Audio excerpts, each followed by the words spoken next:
it's nice to have the invite to come here. There are some people that I have met in person before, and a lot of people I've met remotely that I am especially excited to put some actual like three-dimensional faces to after Zoom meetings and interactions on message boards and things like that. Yeah, so I'm Chris Russoniello. I teach at the University of Rhode Island. I was at West Virginia for a few years. I did a postdoc in Syracuse. I was a surveyor in Alaska. I did my graduate work in Delaware. I've bounced around a lot. And so it's fun always to go to like different places and meet new folk. Today I'm going to talk about groundwater. I call this talk Groundwater at the Margins.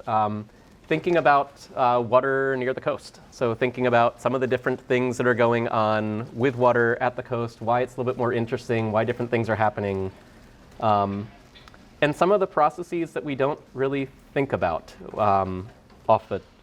immediately. So I think it's kind of fun. And most of this is from my PhD work, but I really like it. So when we think about coastal groundwater, most of the time when we're thinking about groundwater, we think about water falling on the land, coming down, it infiltrates, it gets into the groundwater. The water table is sort of the top of that saturated zone. And because we've got this gradient with water falling up here and flowing downhill to the ocean, that gradient, that elevation gradient, drives that groundwater flow. And so this is all fresh water up here, and it flows down to the ocean and discharges at the ocean. And so we call that submarine groundwater discharge, and that's the fresh piece of it. So this is, depending who you talk to, it's really hard to quantify, but it's about 1 to 10% of all the fresh water flowing from the land to the sea globally. And so a lot of places it doesn't really matter too much. In a lot of places it does. So if you're in, say, coastal Delaware, coastal New Jersey, where it's all sand beneath you, you've got a really thick aquifer, this could be carrying maybe 30% of all the water. And it's really enriched with a lot of solutes. So anything that's in the ground, any of your nutrients that you've put down in the ground from fertilizers, things like that, they become really enriched in this groundwater. So your river water runs off real quickly. It comes down, gets to your bays, gets to your coastal ocean, and doesn't have a humongous impact on the chemistry of the coast. But this groundwater that's slowly getting out there, it has a disproportionate impact just because it's been sitting there for a while, absorbing stuff, doing things like dissolving radium and radon and whatever else is in the rocks and bringing it out to the coast. So we think about that fresh component. Along with that, we also have circulating seawater. So we get mixing along that boundary, and that actually, without going too deep into it, it sort of drags some salt water along with it. And so we get a lot of salt water, and that's about 1 to 10 times the amount of fresh water. And this salt water is denser than the fresh water, and they don't mix a whole lot. So that salt water actually goes down and creates this wedge that's underneath the fresh water. And that's pretty analogous to what's happening in New Orleans right now when we're thinking about what's happening in the Mississippi River, where the salt wedge is moving up river, and actually the toe of the salt wedge in that river is about 20 miles upstream of where it's salty at the surface. So the same thing's kind of happening in the ground as at the surface. So how did I get to where I'm going to be talking about? I started my master's, I was working in Delaware, and we use these seepage meters, which pretty much you take the top of a 55-gallon drum, you chop it off, you put a pipe coming out the top, and you shove that drum into like the sediments. And so if water's coming out of the ground, it goes into that drum and squirts out the pipe. If water's going into the ground, it squirts through the pipe and then goes into the ground. And so to measure how much water's coming in or out, this is all like, buried beneath or not buried, but beneath the sort of the bay surface. You just attach a bag to it. And if that bag inflates, water's coming out of the ground. If that bag deflates and water's being sucked into the ground, it goes in there. And these are terrible, terrible tools. They have all sorts of issues, but they are the only way that we can actually directly measure water flowing across the surface. Anything else that we do is just a proxy for water flow. So I know there are other folks in here that think about this question from different perspectives with different tools, but none of them actually measure it. These are inexpensive to build, right? You just take a grinder and you chop a 55-gallon drum apart, relatively inexpensive.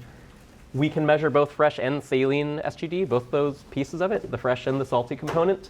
They're pretty easy to deploy. I can teach any undergrad to put them in the bay. I've taught many undergrads how to go out there and just stick them in the ground. But they take a lot of labor, right? So we actually need to go out there. We need to stick the bag on, take it off, carry it back. But this is what we're able to do. We're now able to measure these different components of submarine groundwater discharge. Stick that thing on there, get the bag that fills up. Here's me with my PhD advisor. There's Holly, for those of you who know her, out there in the bay catching the elusive groundwater coming out of the ground. And you can see sometimes these bags are floating like that, or maybe they're absolutely enormous and they're 44 kilograms of water, which for those of us who are American, that's heavy. They fill up. There are all sorts of issues with them, and this was, I think, part of my master's work. Most of this was master's work, and it really got me thinking about how well these things are working. And if you think about that bag floating at the surface, and there being waves there, and there being currents there, it starts messing around with your measurement, right? So this is like one of those things like the observer issue, where are we actually sucking water out of the ground by having currents flowing over that, like Bernoulli principle? Or are we pumping out of the ground by having that bag actually acting like a one-way valve as the waves are going over it? So it made me think about that one. I do. Here's I think one of the 44 kilogram bags right there. So lifting that out of the water up onto land to weigh it, we were just I hope it doesn't pop. That brought me to the next question, which is okay, let's take this and actually put it into a wave flume. So we took one of these seepage meters, we put it into a wave flume. There is no water going into and out of the ground here. We should know that there's nothing going into and out of that seepage meter, right? That bag that I put on there should not inflate. There's no driving force. But I could make that bag inflate every single time I put it in there.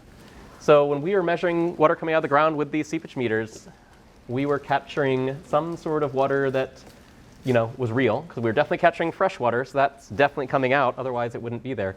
But we were also capturing some salty water. So some of the salty water we were capturing was an anomaly. Some of it was probably real. We know that actually does circulate, but we find that with these, we always capture a lot more salt water than we would expect. So the question is how much of that's real, how much of it isn't? So we delved into this, we started thinking about this tool, and that just got me thinking more and more about, not just the tool, but water going into and out of the ground as things like waves, tides, and currents just play with the ground, right? If it's playing with this seepage meter, those same physical principles are going to drive flow out of the ground. If I've got a rock there, it's going to be applying a certain kind of force. If I've got a wave moving over a flat bed, beneath the peak, it puts pressure. Beneath the trough, it's lower pressure. You're actually going to drive some flow there. And just wondering whether it matters or not was sort of what drove me to this. So we can call that benthic exchange. There are all sorts of other names for it, but the idea that water is moving from the surface water into the ground and back out. Over some time scale and over some distance that is relatively short. That is what I think our definition for benthic exchange. Relatively short. I don't know what that means. I've studied this for years. I still don't know what it actually means. I like using that term though, because then no one can prove me wrong ever. And so that's great. So benthic exchange is exchange of surface water across the water, exchange of water across the water sediment interface, right? Pulling surface water into the ground, pulling groundwater back out into the surface. The ins will equal the outs over that relatively short spatial and time scale. So this is not we're shoving water in there and keeping it down in the ground for a while, or we're extracting water from the ground and pulling it out. This is something that's going to put water in the ground, things might happen to it, and then it will come back out. It's spatially and temporally variable, right? If we've got a big storm, it's going to have a lot of wave-driven exchange. If we've got super flat conditions, say in a bucket behind the geology building that's filled with sand and nothing moving around the surface of that, we won't have any movement, right? So we can change what's going on based upon what's happening there. If we have sandy gravel, it's easier to move water through it than to have clay. So if we've got clay, probably not much of this is happening. It's just really hard to push water into and out of it. But sand and gravel covers somewhere on the order of 50% of our continental shelves, areas where the sea is shallow enough that some of these things should be working and driving flow. So maybe 50% of the continental shelves are going to have this operating on them in some sort of way that may or may not be meaningful. Lots of things drive this kind of exchange. So I mentioned waves, currents moving over bed forms, tides. There are some cool papers where they just go through all these different mechanisms. If you put a clam in there, that clam is going to be sucking water and spitting it out. That's actually causing exchange as well. And that biological exchange, to some extent, operates the same way, but it's not driven by waves, right? And there are all sorts of other things. We can have bubbles that are bubbling up and causing water to come in, things like that. But it's really important to remember the ins do equal the outs. So this is not like new water. It's just water that's being pulled down into the sand and kicked back out. And so the question is always like, why do we care about it then, right? I'm not actually creating new water. I'm not introducing new solutes necessarily. But what we are doing is we are taking water from the surface where there's not a whole lot of, from the surface water where there's not a whole lot of areas for reactions to occur. We're pulling it down into these sandy, silty beds where there are things living, biological critters. I don't know what you call them, microbes, something like that. Not a biologist, sorry. But we pull it in there.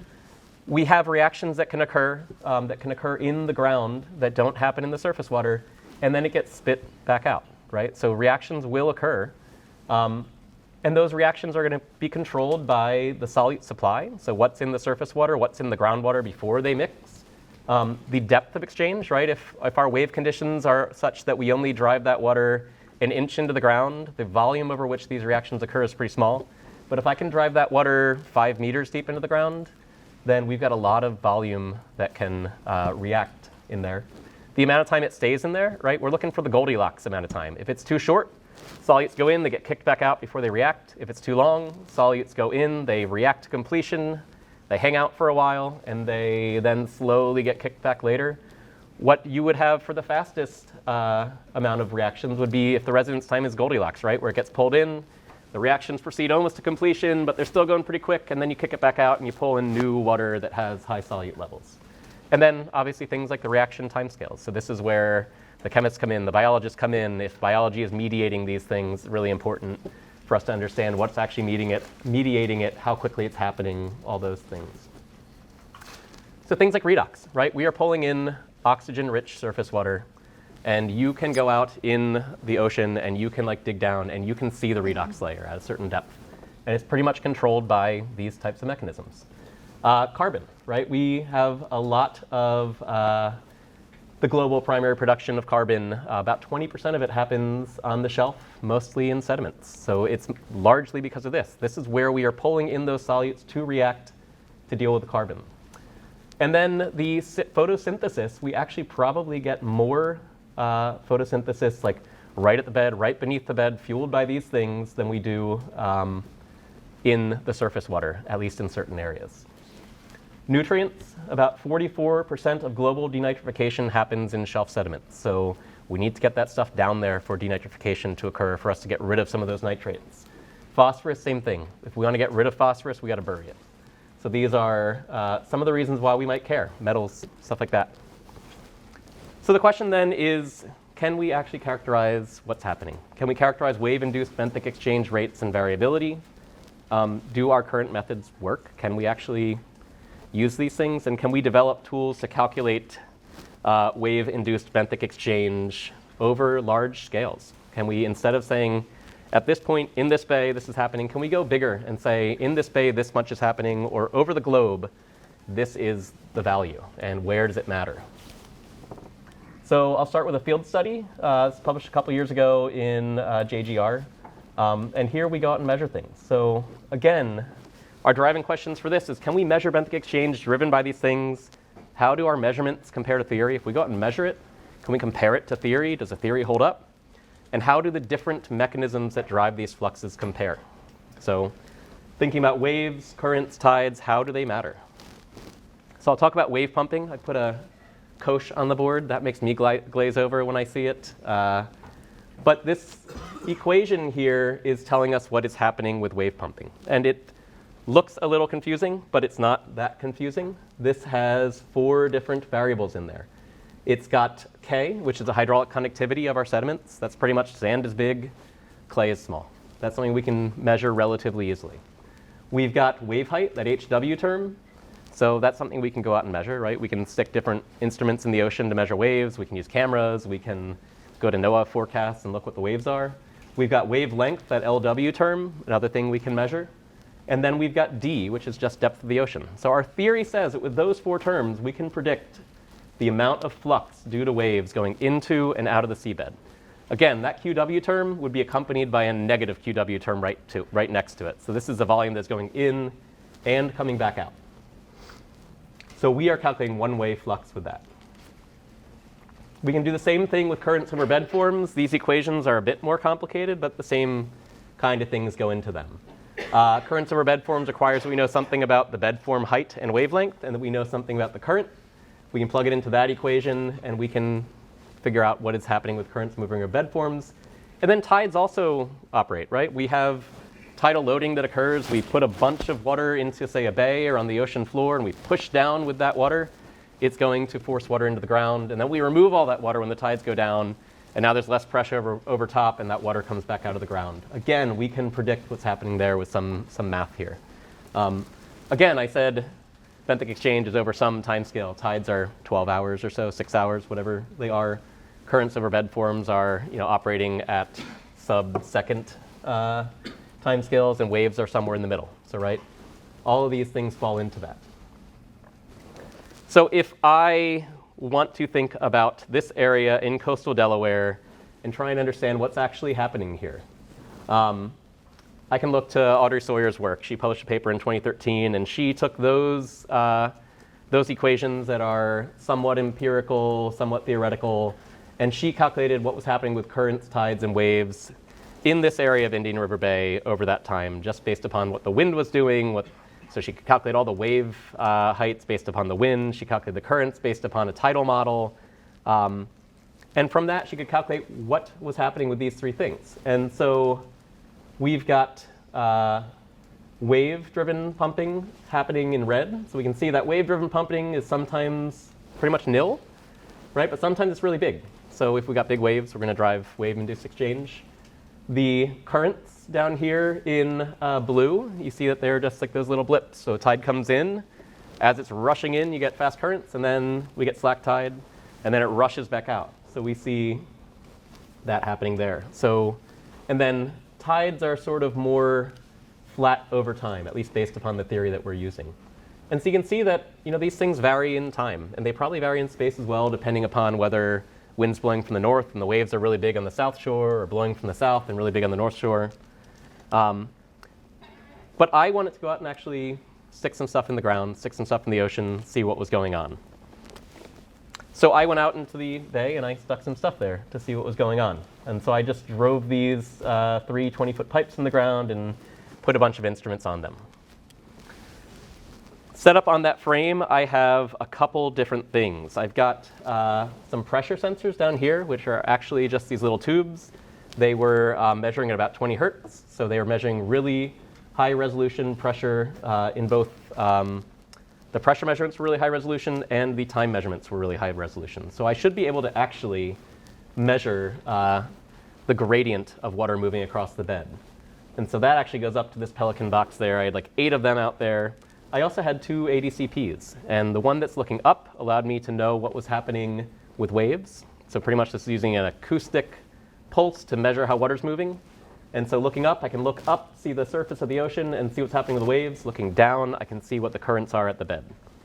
And so with my pressure sensors, I can take my pressure gradients, I can apply Darcy's law, and see what the actual fluxes are over time, or at least what would be suggested if I can calculate a K value, which is that, again, that sediment term.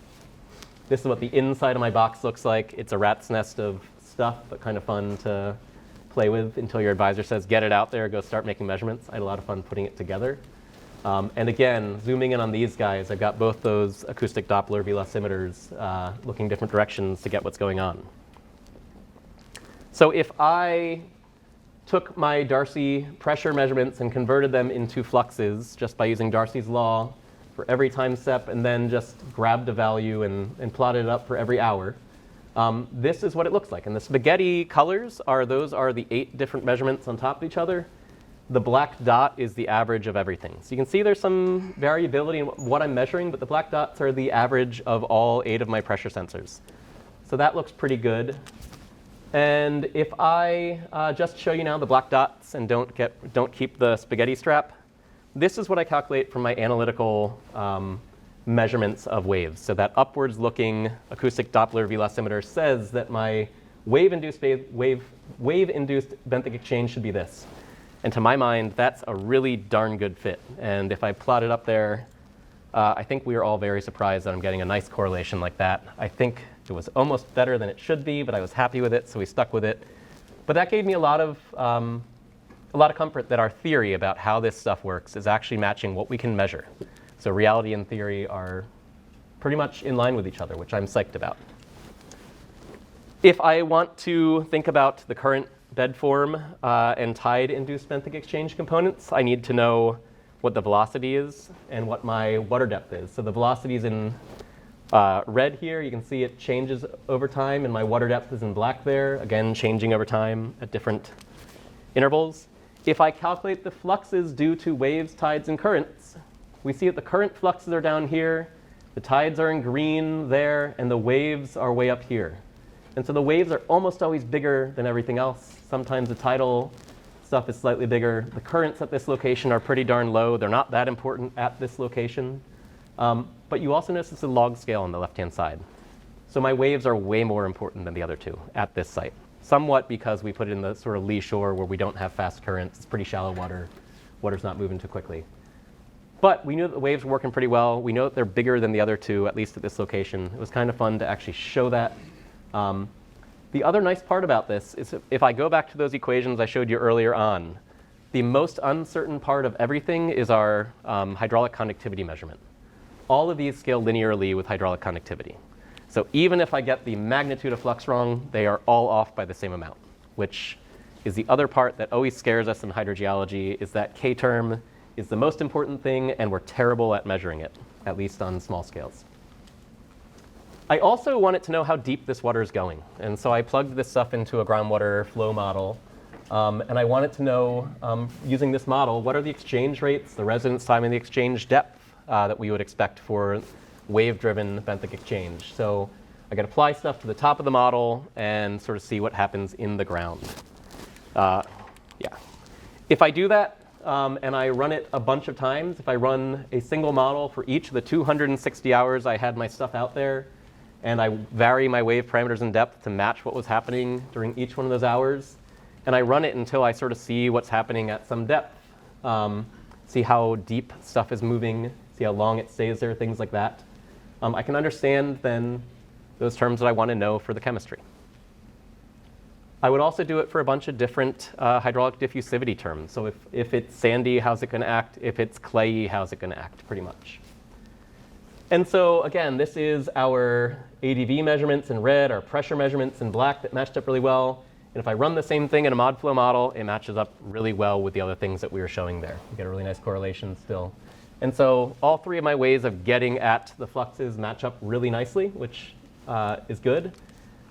If I change my hydraulic diffusivity in the mod flow model, and I don't assume that it has the same sort of sponginess of the ground like that sort of elasticity, if I change that elasticity term, I see that we don't get the same results for all the models. And so pretty much, if we've got sandy bottom, water goes in, water comes out. If I've got a clayey bottom, it's actually pretty like elastic. And so I think about this as like a mattress. If you've got a mattress that you're pushing into, like the mattress actually gives a little bit. It doesn't like accept all that water.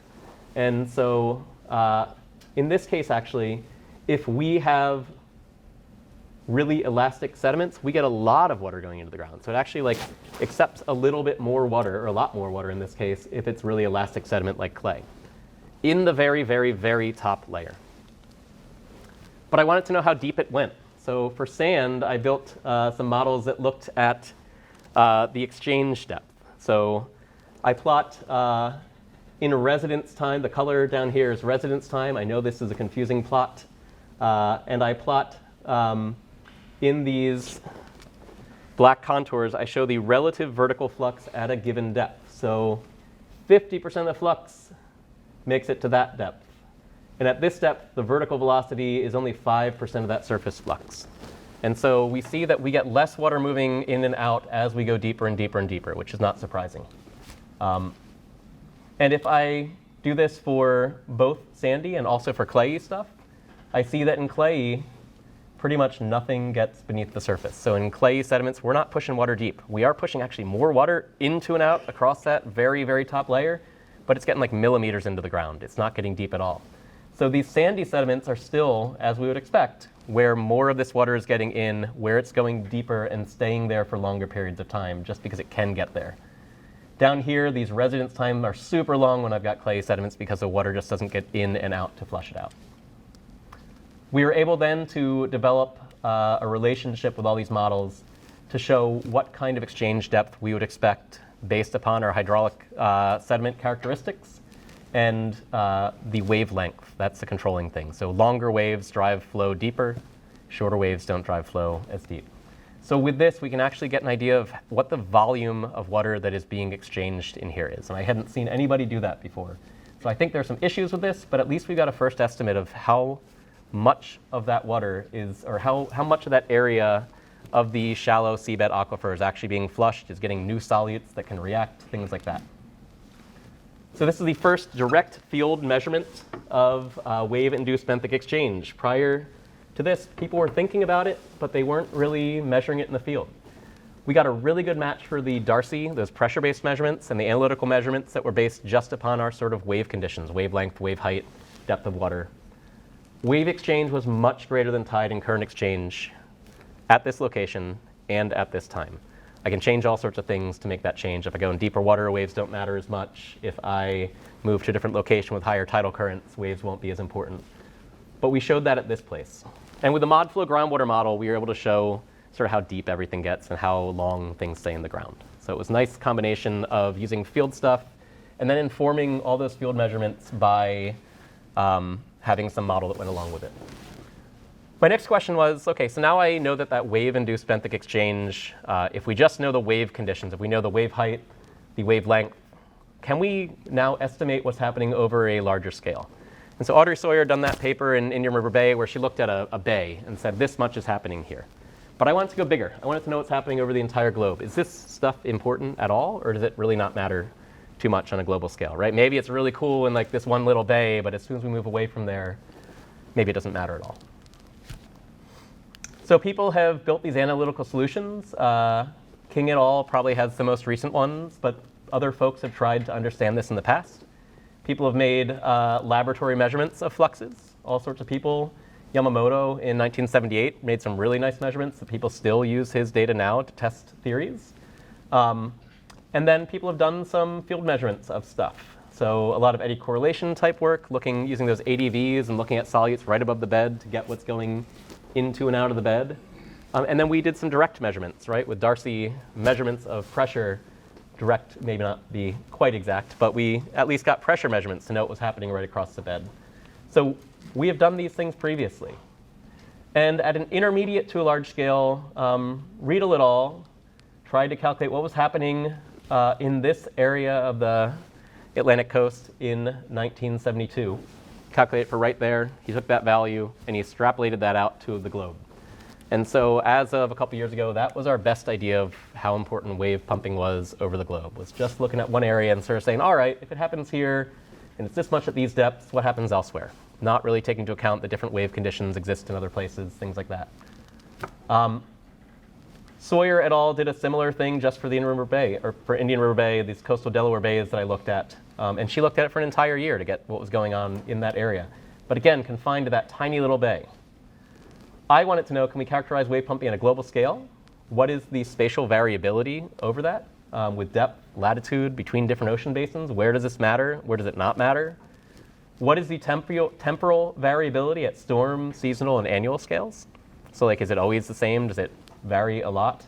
And then if we can, what's going to happen in the future? Can we look at what we're expecting the world to look like in the future and see how this might change? Does it matter if it changes anywhere? So again, what's needed to calculate wave pumping on a global scale? We're back to this equation, right? This analytical equation from King et al. We need our hydraulic conductivity, our depth of water, our wave height, and our wavelength. So depth of water is relatively straightforward, right? There are a couple different data sets we can use. I use this eTopo1 1-minute bathymetry from the entire globe. So I've got a water depth everywhere on the Earth. Hydraulic conductivity, turns out it's hard, as I said earlier. There are 2 or 3 data sets. This one was published in Geology. I don't actually trust it very well. This just tells you the sediment type. So whether it's sand, clay, but it's really patchy. especially on the continental shelves, it's very patchy. It's useful, but probably not the best thing for this study. There's also like a FOIA request from somebody who got all the data from the Navy of what the sediment types look like on the seabed. Again, there are some issues and there's a lot of bias in that data set. So we ended up not using a data set. We just sort of took a general average of what we expect K to be. But we can estimate that and then deal with the issues later. And then the cool part is that NOAA, if you guys have ever been out on a boat and you listen to like channel, what is that, 68, or not 68, 13, you can listen to like the weather report. So NOAA makes these forecasts of wave height, wave conditions for the world looking out a couple days into the future. What they also did is they took all those models and they looked backwards. So they looked backwards in time and they were able to predict wave height and wave length from 1979 through 2009. They looked backwards. They've got all these things at, depending where you're on the world, at a 4 to 30 minute spatial resolution at every 3 hours. So I've got now every 3 hours what the wave height and what the wave period, which I can convert to wavelength, is on the entire surface of the globe. So I can take those things. I've got my 4 things I need. I proved that that equation works relatively well. And now I can do this for the entire globe. So I use MATLAB. I looped by the month for 31 years. I resampled my data to 2-minute spatial resolution, 7-day temporal resolution. I clip at the 200-meter isobath because once you get deep, this stuff doesn't matter anymore because of that Koch term that was in there. And then I calculate the linear flux, which is just at any point, what is the volume that is going into or out of the, or the rate of water moving into or out of the ground, multiply it by the area, and I get the volumetric flux. I clear my memory and I loop. This is like a lot of data. I couldn't actually store it on the computer. I needed to like download each like month separately so I wouldn't kill anything. But over 31 years, I end up with something that looks like this. And you see that it's just colors on the continental margin. So this is pretty much wave pumping on the continental shelf. We clip to that 200-meter isobath. But if I didn't, it would just be less than a millimeter per year for the entire globe. Way, way, way lower. I think it was like 10 to the negative 8, somewhere in there. 10 to the negative 12 in places. But in other places, we're getting more than a kilometer per year of water going into and out of the seabed. So the volumetric flux is 1.8 times 10 to the 5th kilometers cubed per year. So a kilometer cubed is really big, and we've got 100,000 kilometers cubed of ocean water that's being pushed into the seabed and being pulled back out over the course of the year. So that's a lot of water. I don't know how to describe that to you at the moment, but I'll try later. The average linear rate of exchange is 6.1 meters per year. I'm about like 1.5 meters, 2 meters tall, somewhere in that range. So there are 3 or 4 of me, that much water on average being shoved into the seabed and pulled back out just by wave pumping in any location on the continental shelf on average. The maximum rate is down at this little shoal in the southern Indian Ocean. Pretty much you've got massive storms down there, and you've got a shoal that would have water pushing water into and out of the seabed. And from this, we'd expect the entire ocean basin to flush every 7,600 years. So like every, less than the ice ages ago, this mechanism has pulled all the water into the ground and pulled it back out. So it is volumetrically important on a geological timescale. How do these values compare? So I wanted to know how it compared to other work, see how it does. This is my study. I get about 1,230 kilometers cubed per year over this red area. Riedel et al. Had 1,306. So pretty darn close. 6% difference for these kinds of hand wavy estimates is pretty good in my book. I was happy with that. That 1.8 times 10 to the 5th kilometers cubed per year that I said I'd put in some context. Rivers move 3.8 times 10 to the 4 kilometers cubed of fresh water to the ocean every year. So 5 times more water is driven by just this wave pumping component of benthic exchange than by rivers. It's a lot of water, right? Rivers have other impacts because they're bringing new solutes to the ocean, all that. This is recycling water, shoving it in, pulling it back out. But it's 5 times as much water, right? So it's a lot of water that's moving in and out of there. And compared to fresh SGD, our best estimate of fresh SGD on the continental US is from Audrey Sawyer's paper, science paper, I think, in 2016. We have 180 times as much salty water being pushed into and out of the ground just by wave pumping than we have fresh water being delivered to the ocean. So we are able to cycle a lot of water compared to what's coming out of the ground on the continental shelves of the US. If we are looking at the variability of this, it's huge, right? Depends where we are, how much variability is. On the South Atlantic Bight, variability is pretty predictable, right? This is a sandy continental shelf. It gets deeper. That depth is the main thing that controls how much wave pumping is occurring. Where it's shallow, those waves feel bottom. They do a lot of movement. Where it's deep, they feel much less. In the South China Sea, the story is a little bit more complicated, right? It's all sort of depth-based here. So assuming that waves are relatively similar over a large area, we see that difference here. Thinking about what's happening at different latitudes, if we've got higher wave pumping towards the right, lower wave pumping towards the left, we can see that we get a lot of wave pumping in certain latitudes and lower wave pumping in other latitudes. This is our this is our linear rate of wave pumping up here. So we do need to multiply that by our area in order to get what the volumetric rate of wave pumping is, which is in black here.